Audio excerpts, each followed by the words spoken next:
दरअसल जिस सियासत के दौर से हम लोग गुजर रहे हैं उसमें किसी भी राजनीतिक पार्टी के लिए दो ही स्थितियां होती हैं। एक, जब वो सत्ता में आए तो जनता से किए हुए वादों को पूरा करे, जनता के साथ जुड़े, उसके सरोकार नजर आए और कहीं ना कहीं सिर्फ कहे नहीं बल्कि वाकई सेवक के तौर पर उसकी मौजूदगी का एहसास हर किसी को भरोसे के साथ हो। और दूसरी स्थिति, अगर आपको सत्ता में आना है तो आपको राजनीतिक तौर पर संगठन को बनाना होगा। सिर्फ संगठन से काम नहीं चलेगा। वो संगठन हमने देख लिया जो बीजेपी ने खड़ा किया। संगठन का मतलब वैचारिक तौर पर किसी न किसी तरीके से भारत की सांस्कृतिक महत्ता को जिंदगी के साथ जोड़ना और एक पूरी ट्रेनिंग करना। यह ट्रेनिंग आजादी के साथ कांग्रेस में जुड़ चुकी थी, लेकिन जब राजनीतिक लड़ाई शुरू होती है तो कांग्रेस धीरे धीरे इसमें फिसलती जाती है। प्रियंका को भी लौट के आना है उत्तर प्रदेश में ही, पूर्वी उत्तर प्रदेश की कमान को संभालना है। लेकिन आज हमने सोचा आपको यूपी लिए चलते हैं, दिखाने और बताने के लिए कि दरअसल शुरुआत तो कांग्रेस की यूपी से ही हुई थी। वो कौन सा घर था, वो कौन सा मकान था, वहां सन्नाटा क्यों पसरा है, आइए इस रिपोर्ट से टटोलते हैं। ये दो तस्वीरें कांग्रेस की पूरी कहानी बयां कर देती है। 58 साल बाद गांधी के साबरमती आश्रम वाले अहमदाबाद में कांग्रेस कार्य समिति की बैठक में 219 की जंग फतेह करने का दावा, और दूसरी तरफ जिस उत्तर प्रदेश के पार्टी दफ्तर में पसरा सन्नाटा है उसे तोड़ने कोई नहीं आता। लखनऊ के माल एवेन्यू की इस कोठी में चलने वाले कांग्रेस दफ्तर का सन्नाटा तभी टूटता है जब दिल्ली दरबार से कोई ऐलान होता है। जोर ही क्या था जफाए बागबान देखा किए, जोर ही क्या था जफाए बागबान देखा किए, आशिया उजड़ा किया हम नातवा देखा किए। ये अंतिम समय है। This is the question of now और नेवर। जी, ये कांग्रेस के अच्छे दिनों में यूपी के मंत्री रहे दो बुजुर्गों का बयान है। 2019 के चुनाव के ऐन पहले उनकी तड़प सामने आ रही है। इन नजरों में वो खुशगवार नजर आज भी है जब 1984 में कांग्रेस ने यूपी की 85 लोकसभा सीटों में से 83 सीटें जीती थी। 1985 के विधानसभा चुनाव में पार्टी को 430 में से 388 सीटें हासिल हुई थी। लेकिन 1989 में ऐसी विदाई हुई कि पार्टी या कहें कांग्रेस दोबारा खड़ी हो नहीं पाई।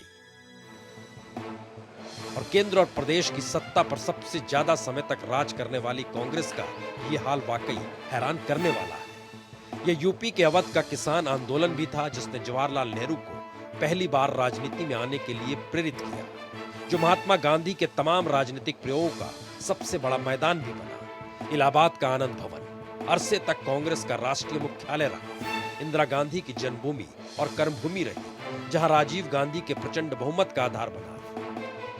लेकिन सफर पे निकलिएगा तो बहुत कुछ याद आएगा, क्योंकि स्वतंत्रता आंदोलन के ताप से निकली कांग्रेस ने पंडित नेहरू की अगुवाई में भारी जीत भी हासिल की है, हर किसी को याद है। लेकिन राजीव गांधी के काल बीतते बीतते कैसे कांग्रेस सफाचट हो गई यह भी हर किसी को याद है। लेकिन आखिर यह सब हुआ कैसे, कहां कमी रह गई?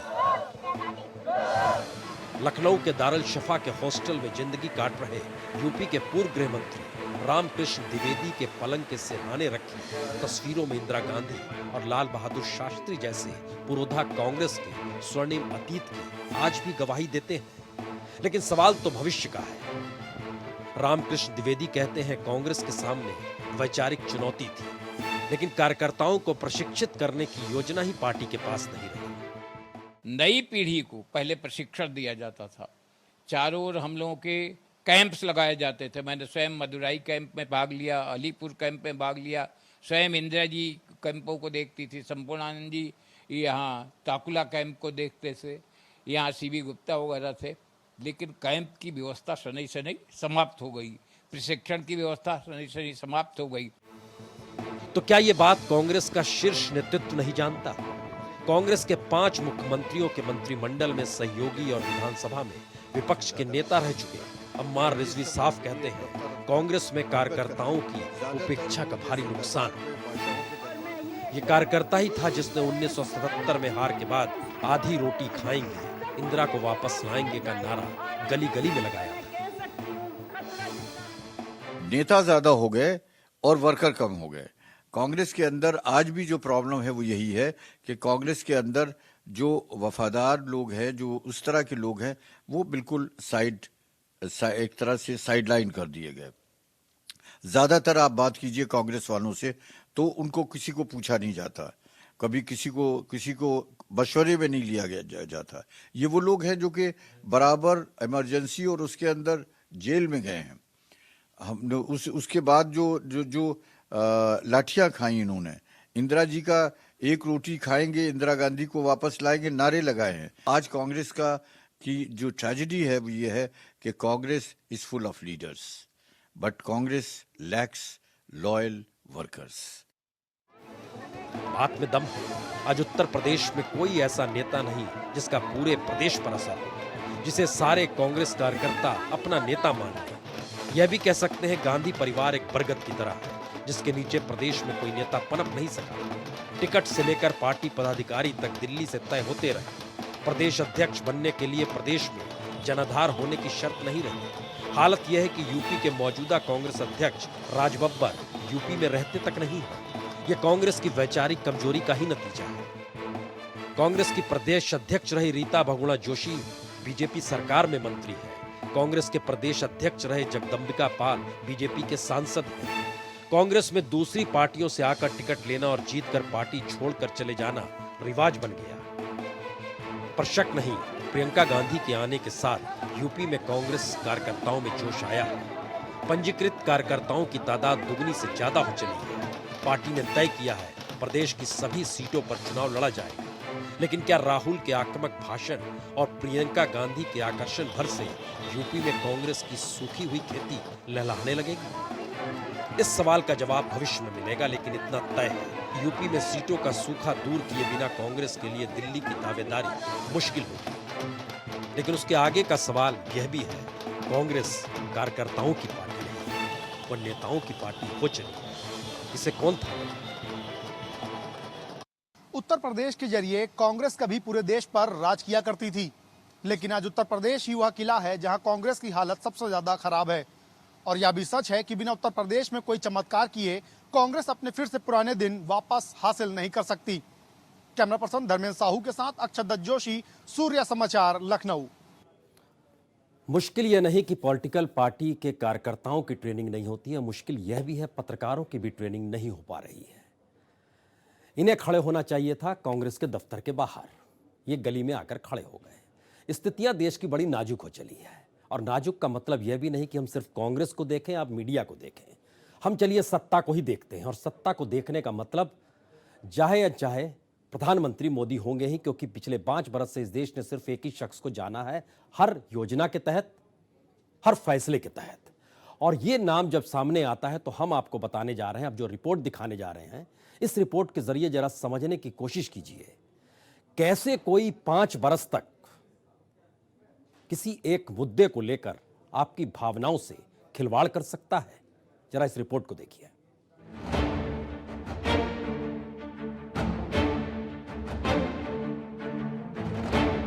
ये 5 तस्वीरें बताने के लिए काफी है कि मां गंगा को लेकर प्रधानमंत्री कितने संवेदनशील रहे। यानी बनारस में चुनाव लड़ने के फैसले से लेकर 15 दिन पहले ही प्रयागराज पहुंचकर कुंभ में डुबकी लगाने के एहसास तले मां गंगा की स्वच्छता और निर्मलता के वादे को बाखूबी याद किया गया। और इस कड़ी में याद कीजिए तो बनारस को जब क्वेटो की तर्ज पर विकसित करने की बात हुई तो 12 दिसंबर 2015 को जापान के प्रधानमंत्री शिंजो आबे को मोदी साथ लेकर गए और बाकायदा दशाश्वमेध घाट पर गंगा आरती में शामिल हुए।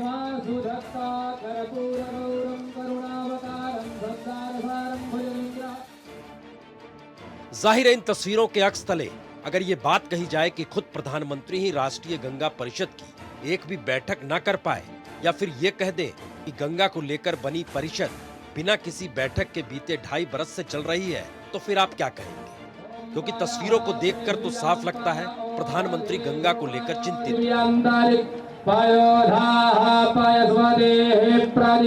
लेकिन सच क्या है?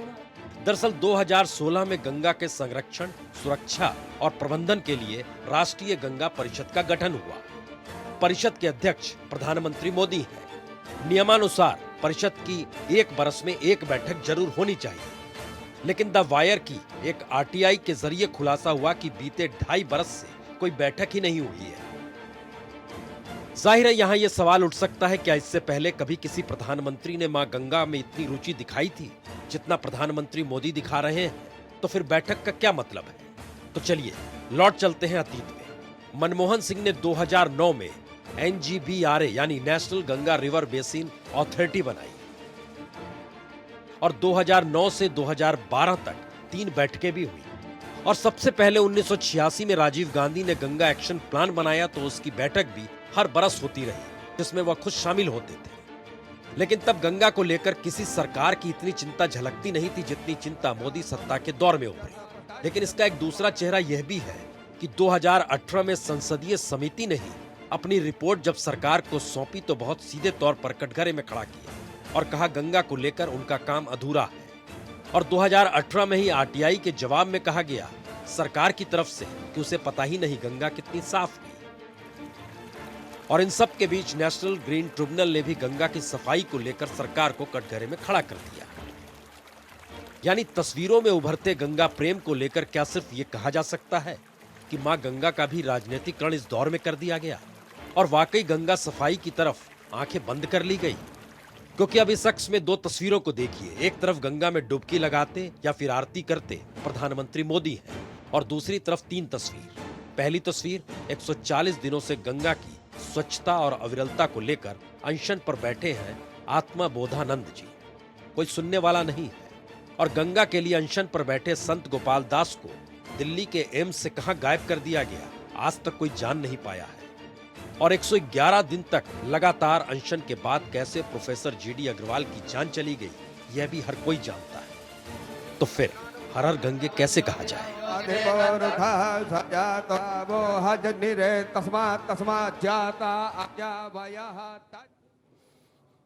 बहुतेरे सवाल आपके जहन में होंगे, फिर सारी चीजें सफल दिखाई कैसे देती है? क्या ये मीडिया का कमाल है? जी नहीं, ये प्रचार प्रसार का कमाल है। और प्रचार प्रसार का कमाल कैसे हिंदुस्तान में अब इतनी बड़ी उड़ान भरता है कि तमाम जमीन छुप जाती है, यानी जो सच्ची जमीन जिसे आप देखना चाहते हैं खबरों के जरिए उस पर भी एक रेड कारपेट बिछ जाती है। जरा देखिए खेल क्या होता है प्रचार प्रसार या विज्ञापनों का। सबको नरेंद्र मोदी के नमस्कार। आपका वोट सिर्फ किसी को पराजित करने के लिए नहीं है, आपका वोट भारत के भाग्य को बदलने के लिए है।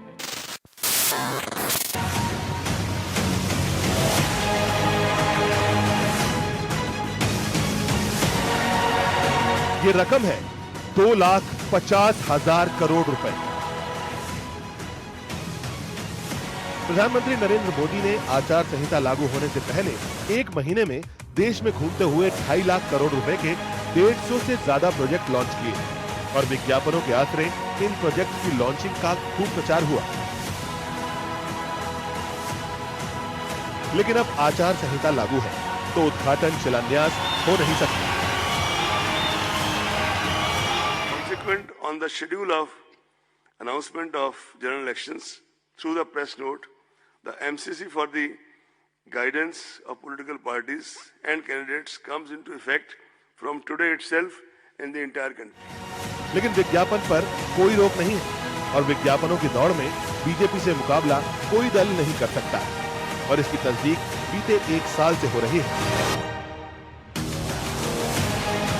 क्योंकि ध्यान दीजिए तो पूर्व प्रधानमंत्री अटल बिहारी वाजपेयी ने अपने कार्यकाल के आखिरी साल में प्रचार पर 47 करोड़ 70 लाख रुपए खर्च किए थे और उस वक्त शाइनिंग इंडिया कैंपेन के प्रचार को लेकर विपक्ष का आरोप यही था कि पैसा पानी की तरह बहाया जा रहा है।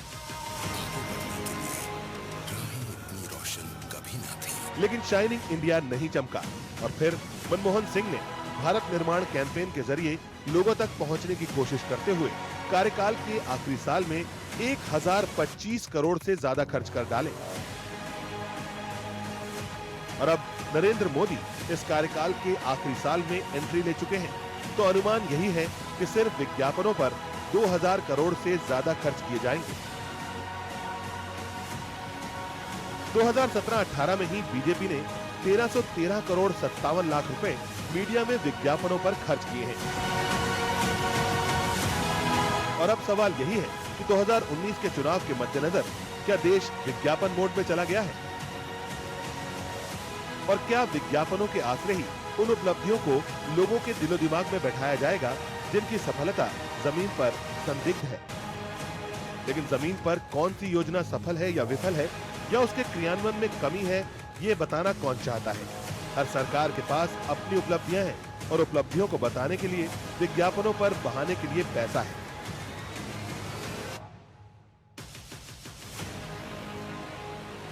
और पैसा मीडिया को भी चाहिए, क्योंकि तमाम अखबार, चैनल और न्यूज पोर्टल्स को लगता है कि चुनावी मौसम में सरकारी विज्ञापनों के जरिए मोटा माल बनाया जा सकता है।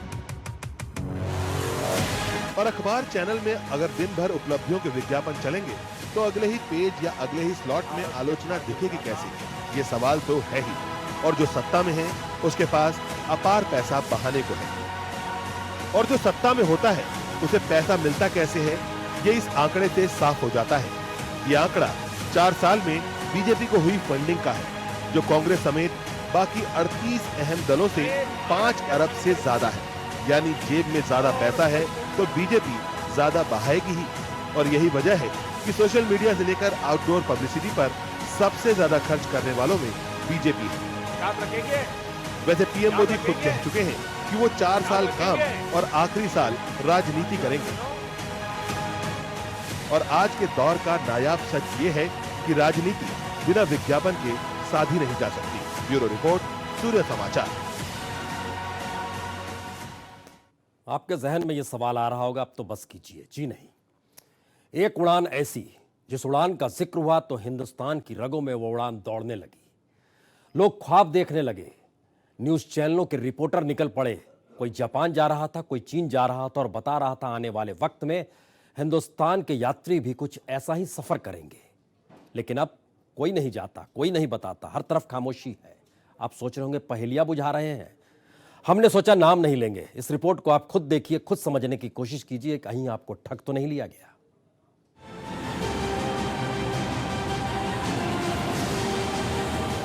हम अटल जी के उस सोच को और एक नया रंग रूप देकर के बुलेट ट्रेन का डायमंड चतुष्क तैयार करें। तो कुछ लोग अगर चुनाव होता तो निकल पड़ते, जैसे इन दिनों बुलेट ट्रेन के खिलाफ बोलते रहते हैं। तो मौका कोई भी हो, प्रधानमंत्री मोदी बुलेट ट्रेन का जिक्र करने से चूके नहीं।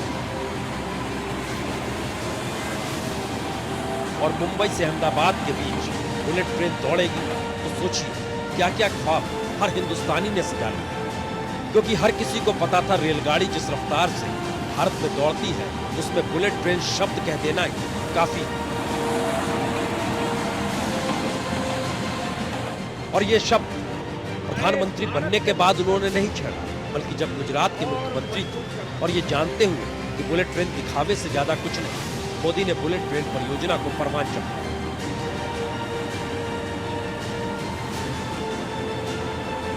जी, दिखावा, इस शब्द का इस्तेमाल हम नहीं कर रहे, बल्कि खुद प्रधानमंत्री मोदी ने ही एक वक्त किया था।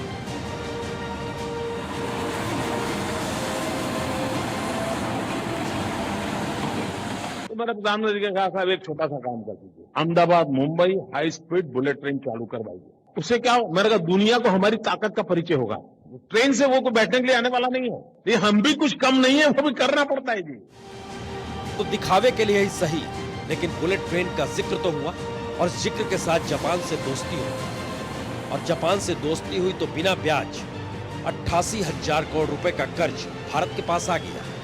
यानी जापान कर्ज नहीं लेगा, लेकिन बुलेट ट्रेन तो बना के देगा।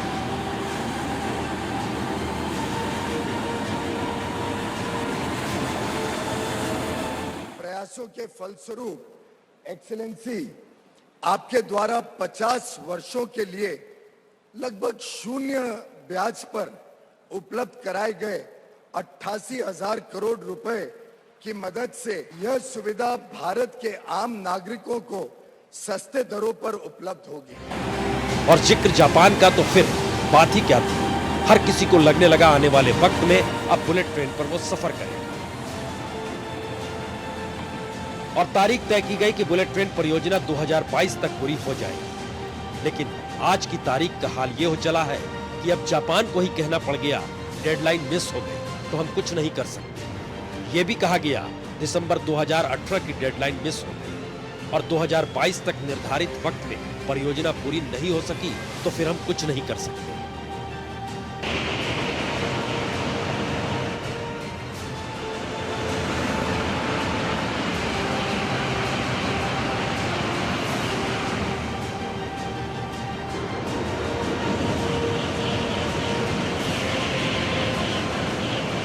तो आखिर जापान को भी अपने हाथ पीछे खींचने क्यों पड़ रहे हैं और क्या मुश्किल आ गई? और बुलेट ट्रेन को लेकर जो ख्वाब संजोए गए, क्या वो सब सिर्फ ख्वाब ही थे?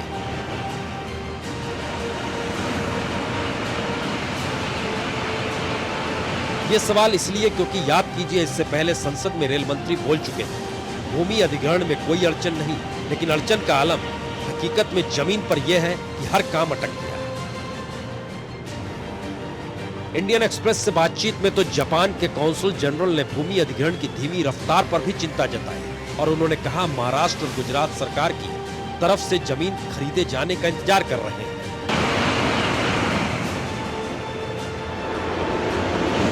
यानी जिस जमीन पर पटरी बिछनी है वो जमीन तक पास में नहीं है और बुलेट ट्रेन का ख्वाब लगातार संजोया गया। और इससे पहले बीते बरस सितंबर और अक्टूबर में खबर आई, जापान इंटरनेशनल कोऑपरेशन एजेंसी यानी जीका ने जमीन अधिग्रहण में हुई देरी के चलते बुलेट ट्रेन नेटवर्क के लिए फंडिंग को रोक दिया है। और खास बात तो यह भी है कि जापान के लिए बुलेट ट्रेन शायद दुनिया में अपने तरह का पहला प्रोजेक्ट होगा जहां बिना कर्ज फंडिंग भी हो रही है और उसे फंडिंग रोकनी भी पड़ रही है।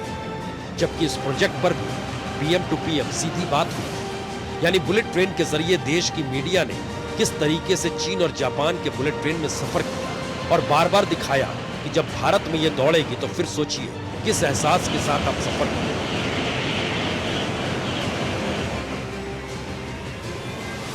लेकिन अब जब जापान ने हाथ खींच लिया तो हर जगह खामोशी है, चाहे वो सरकार हो या मीडिया। तो क्या माना जाए, चुनावी मौसम में बुलेट ट्रेन परियोजना को उपलब्धि बनाया गया और अब उसे ना देखा जाए, या फिर यह कह दिया जाए कि जिस बात का जिक्र प्रधानमंत्री कहते थे अटकाने लटकाने, वही जिक्र अब सामने आकर खड़ा हो चला है। सुन लीजिए कि हम अटल जी के उस सोच को और एक नया रंग रूप देकर के बुलेट ट्रेन का डायमंड चतुष्क तैयार करें।